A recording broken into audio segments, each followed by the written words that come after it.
Oh, what an adventure! Get lost with Google Maps.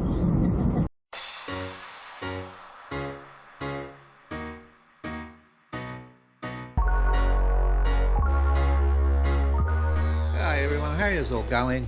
We've actually got a sort of a sunny day today. It's hasn't been a good month for solar last month. I think it was the wettest month in the year, yeah, since 2018. There's over an inch of rain sitting in the rain gauge from the last showers. But yeah, alright, I've been working on the winch. We had to grab a new battery because the battery that's going to run this winch is a storage battery, and this is a hybrid battery. It's a 120 amp hour storage battery with a 800 amp CCA rating, cold cranking amps rating at 25 degrees C. That just arrived today, so I've got that all on charge. Yeah, pretty fast shipping on that. I must have, it came TNT. Now for the winch, you remember I said I was going to use 350 amp Anderson plugs, but the problem with that is, if you've ever tried to plug in and then unplug a 350 amp Anderson plug, especially if they get a bit dirty, they're damn near impossible to do. So what I've done is I've got these really big, these are a Camlock welding cable lead, and they come in male and female. These are two female ones. So we are going to have to just be a bit careful that we plug the positive in the positive and the negative in the negative. But the cables are red and black, so that won't be any problem. But how they work is, you can see they got a little cam on them. See that little knob right there? And basically they just push in and twist lock. Okay, and to pull them apart, you just give them a twist and apart they come. Real easy, real simple to use. They've been used on heavy duty welding machines for forever.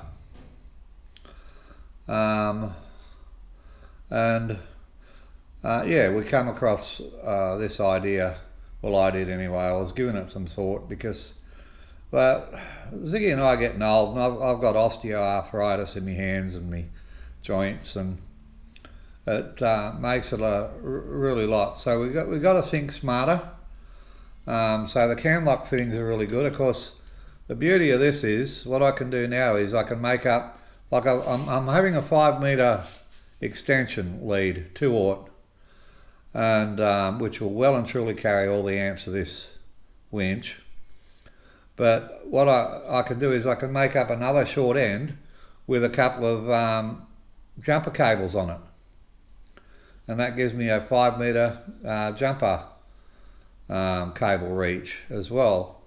That's down the track a bit, but let's go have a look at what I've done with the car and the trailer.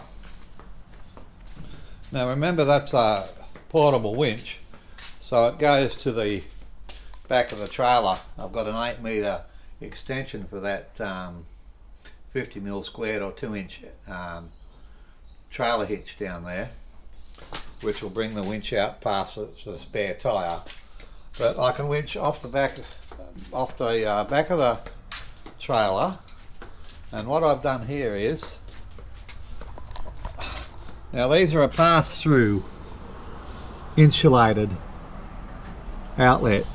You can see them there, okay? And again, they just cam lock. You just find out where the cam is, push them in and twist them. Positive and negative. One's red, one is black. As long as we don't stuff up, we're fine. Everything's going to be fused anyway, but still. And then down here at this battery box where that new battery's going, I've got the same thing here. So I could just plug the leads in here and twist. and the lead will disappear inside there in the housing, of course, and make it a nice fitting.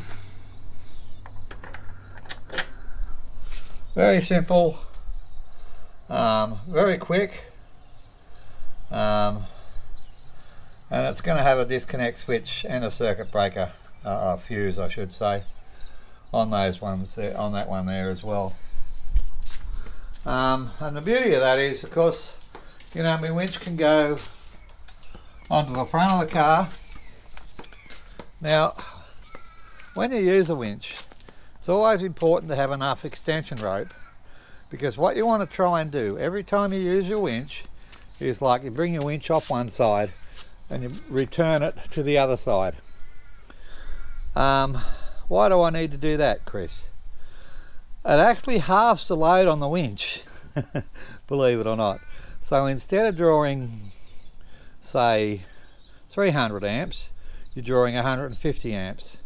Makes life easier on your cables, your battery and your winch. Okay? And that's what I like to do. I've got tree trunk protectors and extenders and all that sort of stuff. Everything I need to do that properly. Alright, so there's a bit of an update. Let me know what you think of my idea. I mean, yeah, you can only get those plugs in female, the inlets, the pass-throughs, or I could anyway. I couldn't find a male and a female anywhere. It just means, you know, when you plug it in, you make sure you plug the red in the red and the black in the black, which isn't too difficult, because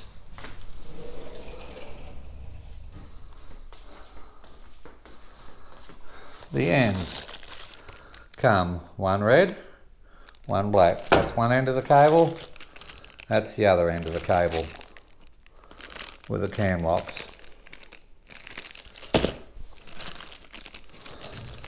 And the females, they're not a flush fit. They've got this flexible collar around them that almost makes them watertight, but it certainly makes them dust tight. Okay, and again, they just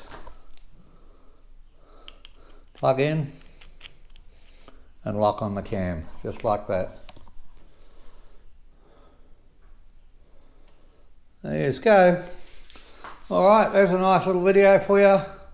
Let me know what you think of that, you know. I mean, yeah, we're going to have to be a bit careful plugging them in, but I think it's a lot better than those big 350 amp Anderson plugs. Because if you've ever tried to plug those in and out, the big ones, they are hard, eh? They are hard. A lot of work. All right, that's it for this video. Keep safe. I hope yous are all well. Ziggy and I are okay. Old age is catching up with us. But hey, that happens to us all. You know? Okay, keep safe. Bye.